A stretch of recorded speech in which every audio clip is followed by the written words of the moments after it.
अनु के बेटे का इस पूरे मामले पर बड़ा खुलासा और उसने ये बताया कि फोन पर लड़ाई हुई थी। मां ने बाहर जाने के लिए कहा, पापा आए तो मुझे गड़बड़ लगी, उन्होंने टीवी पर मुक्का मारा, टीवी को तोड़ दिया और उसके बाद की तस्वीरें भी सीसीटीवी में कैद हो गई।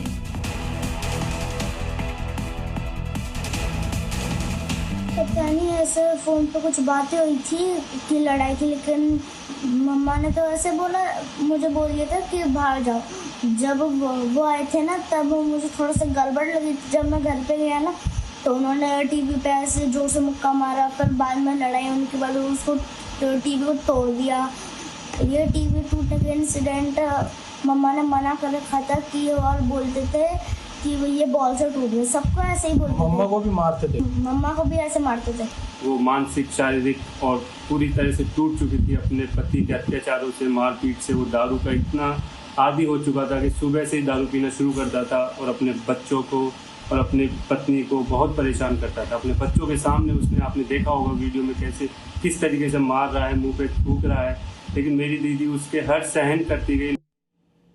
और अब 3 अलग अलग आपके सामने तस्वीरें, आप ये देखिए, अंदाजा लगाइए कि 3 मार्च को अनु के साथ मारपीट हुई, उसके ऊपर थूका गया, बेटे के सामने पीटा गया और 3 मार्च के बाद जब ये जुल्म बढ़ता गया तो 7 अप्रैल को अनु ने खुदकुशी कर ली।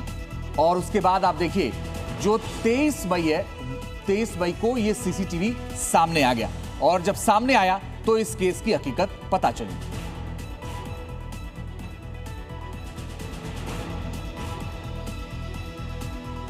इस वक्त हमारे साथ रंजन भोपाल जुड़ गए हैं, आशुतोष मेरे साथ जयपुर से जुड़ गए जो कि अनु के परिवार के साथ हैं। आशुतोष, बात करिए कि क्या बताया था अनु ने। देखिए, पूरा जो परिवार है और उनके जो आंसू हैं, आप देख सकते हैं तस्वीरों में, सीधे तौर पे उनके हाथ में अभी भी उनकी बच्ची की जो तस्वीर है वो अभी भी है। उनके भाई, उनकी माँ और उनके पिता सभी हमारे साथ में। क्या आखिरी बातचीत हुई थी आपकी बहन के साथ में और कितने गंभीर आरोप जो एफआईआर में है, वो तो बेहद गंभीर आरोप। सर, बातचीत यही थी कि हमारी रेगुलर बातचीत होती रहती थी। दीदी कभी ऐसे खुल के बता नहीं पाई कि मैं इतनी परेशान थी। हाँ, लेकिन अब वीडियो देख के हमें ऐसा एहसास हो रहा है कि दीदी ने हमसे बहुत कुछ छुपाया है। उन्होंने कभी हमें खुल के बताया नहीं है, क्योंकि जिस हिसाब से वीडियो है तो मेरे को लग रहा है दीदी ने हमें सिर्फ 1% बात बताई है कि बस वो दारू पीता था, झगड़ा करता था, इतनी ही बात बताई गई। क्योंकि अब जब हमें उस इंसिडेंट्स का पता लगा 7 तारीख को, तो भी हमने यही सोचा कि शायद गुस्से में दीदी ने कुछ ऐसा कर लिया होगा, कि दोनों में आपस में कोई बात हुई होगी, गुस्से में कर लिया होगा।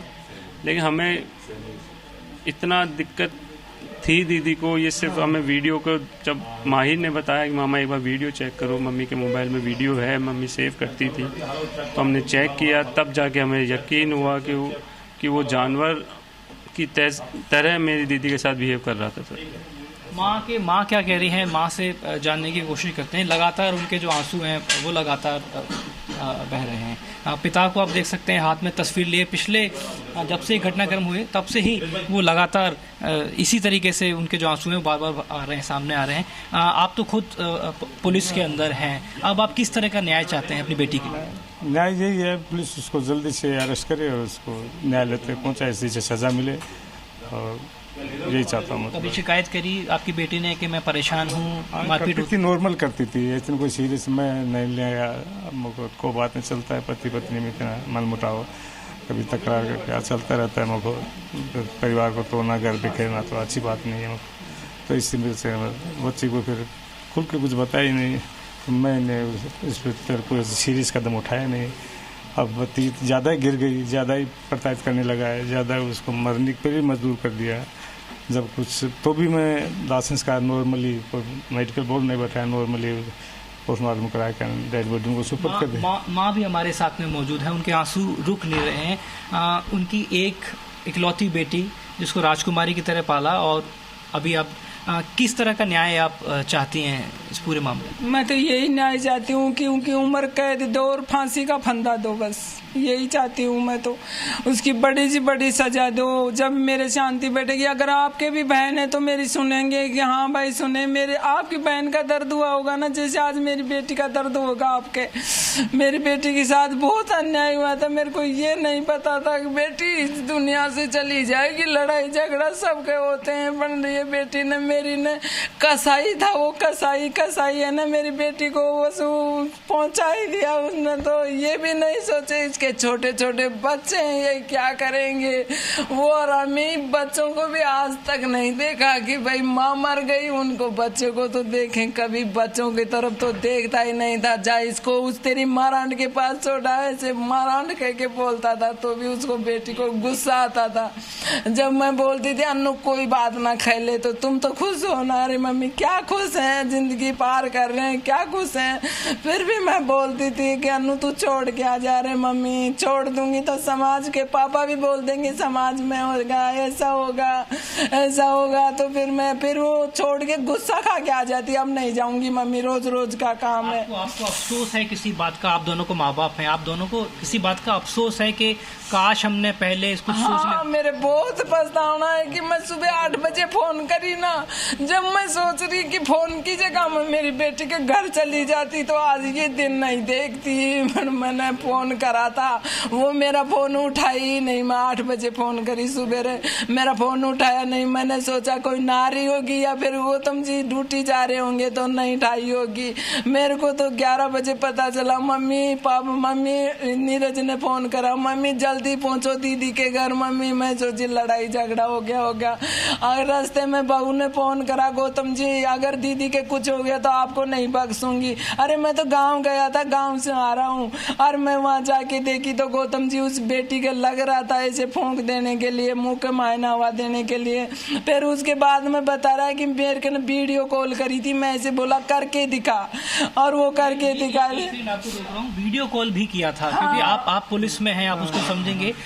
सुसाइड जब वो कर रही थी तो एक वीडियो कॉल किया था उसी को, गौतम जी को कर रही थी वीडियो कॉल। अब जब वो उसने क्या टॉकिंग ऐसी कैसी क्या कहा क्या न कहा, जिससे वो सुसाइड ही करी कि उसने कोई प्लानिंग से पहले कर गया चल गया। मुझे तो डाउट है इस चीज़ को। ये भी हो सकता है कि क्लियर बच्ची कर नहीं सकती, वो खुद भी लटका के जा सकता है। देखिए अब माँ बाप से बातचीत हुई है, जो भाई हैं उनसे बातचीत हुई है। एक वीडियो कॉल का जिक्र हुआ है कि जिस समय सुसाइड की गई उस वक्त ठीक उसी वक्त वीडियो कॉल भी किया गया था। और कुछ ऐसे साक्ष्य हैं खुद को बचाने के लिए गौतम ने पुलिस को भी दिए थे शुरुआती तौर पे कि मेरा इसमें किसी तरीके का कोई रोल नहीं है। लेकिन अन्नू के मोबाइल में जिस तरीके के फुटेज मिले, जिस तरीके के वीडियोस मिले, उसके बाद में परिवार को पता चला कि अन्नू क्या कुछ सहन कर रही थी, जिसके बाद में 15 मई को जाके मुहाना थाने में ये मामला दर्ज कराया गया। फिलहाल एफएसएल ने मौके से कुछ साक्ष्य हैं वो जुटाए हैं।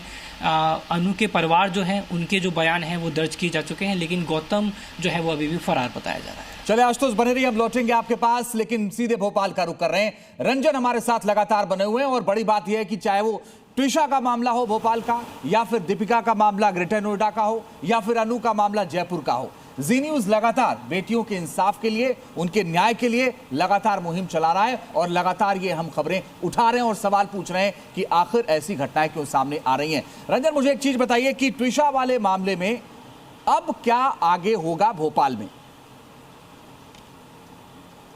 जी बिल्कुल, देखिए क्योंकि ट्विशा शर्मा की जो है जिस तरीके से हमने देखा कल अंतिम संस्कार किया गया, उसके बाद से आज उनके परिजन जो है वो विश्राम घाट पहुंचे थे, जहां पर उन्होंने अस्थियों को जो है एकत्रित कर लिया है, जिसके बाद अब वो उसको लेकर के ऋषिकेश के लिए रवाना होंगे। ऋषिकेश में ही जो है अस्थियों का विसर्जन किया जाएगा।